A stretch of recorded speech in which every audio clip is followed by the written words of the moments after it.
that is not faith. That is a conviction. Yes, I have no faith at all. I only hold convictions.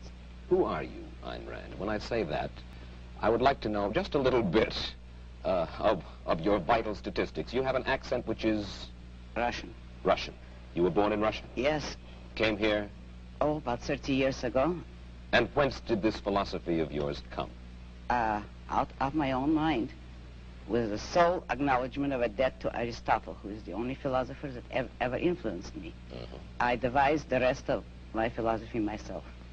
Your parents, did they die in Russia, or did they come here to the United States? No, I came here alone, and I don't know. I have no way of finding out whether they died or not.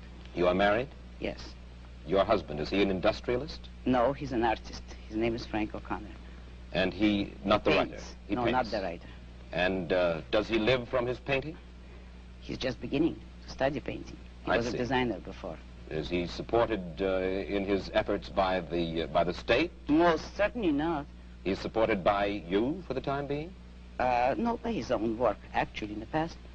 Well, I know. By me, if necessary, but that isn't quite necessary. And there is no contradiction here, in that you help him.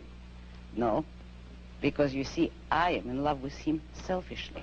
It is to my own interest to help him if he ever needed it. I would not call that a sacrifice because I take selfish pleasure in it.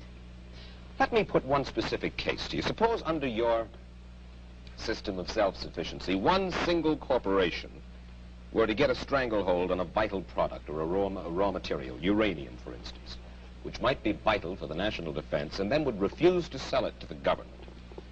Then what? Under a free system, no one could acquire a monopoly on anything. If you look at economics and economic history, you will discover that all monopolies have been established with government help, with the help of franchises, subsidies, or any kind of government privileges. In free competition, no one could corner the market on a needed product. Let's say there is a deposit. History will support me. There is a deposit of uranium in Nevada. It's the only one in the United States, and it's our only access to that. And for self-defense, we need this. Whereas, let's say, in the Soviet Union, the state is able to command that. And a kind of a strange man of strange beliefs got hold of this uranium and said, I will not sell this uranium to my government. He should not be able to be forced by the government, according to your philosophy, to sell that uranium. But you realize that you are setting up an impossible fantasy. That is, if you're talking of any natural resource that is vitally needed, it could not become vitally needed if it were that scarce. Not scarce to the point where one man could control all of it.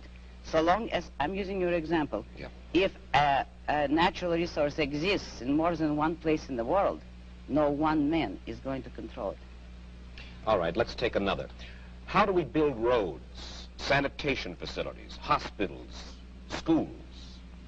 If the government is not permitted to force, if you will, by vote, taxation, use your word, we have to depend upon the trickle-down theory, upon the noblesse oblige, the largesse. I will answer you by asking you a question. Who pays for all those things? All of us pay for these things. When you admit that you want to take money by force from someone and ask me how are we going to build hospitals or roads, you admit that someone is producing the money, the wealth, that will make those roads possible.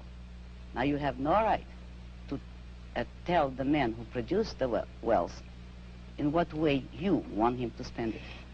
If you need his money, you can obtain it only by his voluntary consent. And you believe in the eventual goodwill of all human beings, or at least that top echelon of human beings, whom you believe will give willingly? No goodwill is necessary, only self-interest.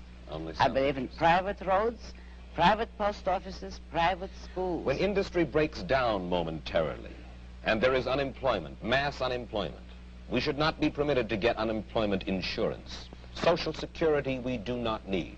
We'll depend upon the self-interest of these enlightened industrialists whom you so admire to take care of things when the economy needs a little lubrication and there are millions of people out of work. study economics. A free economy will not break down. All depressions are caused by government interference. And the cure is always offered so far to take more of the poisons that cause the disaster. Depressions are not a result of a free economy. Айн, one last question. We only have about a half a minute. How many Randists, you don't like the word, I beg your pardon. Objectivists. How many objectivists would you say there are in the United States? It's hard to estimate, but I can tell you some figures. My best intellectual, Nathaniel Brandon, a young psychologist, is giving a series of lectures on my philosophy in New York. He has received 600 letters of inquiry within the month of January. He's giving these lectures, and the attendance is growing in geometrical proportion. Айн, I'm sure that you have stimulated a good many people, more people than already have, to read your book, Atlas Shrugged, and The Fountainhead, and I'm equally sure they will be stimulated for the reading, indeed, if they do not agree. Thank you. Thank you very much. I'll be back in a moment with my personal footnote to the story of Айн Рэнд. As we said at the outset, if Айн Ränd's ideas were ever to take hold, they would revolutionize the world. And to those who would reject her philosophy, Miss Ränd hurls this challenge.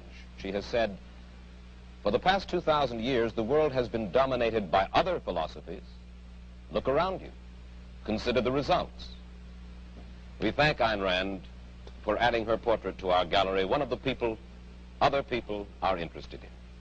Mike Wallace, goodbye.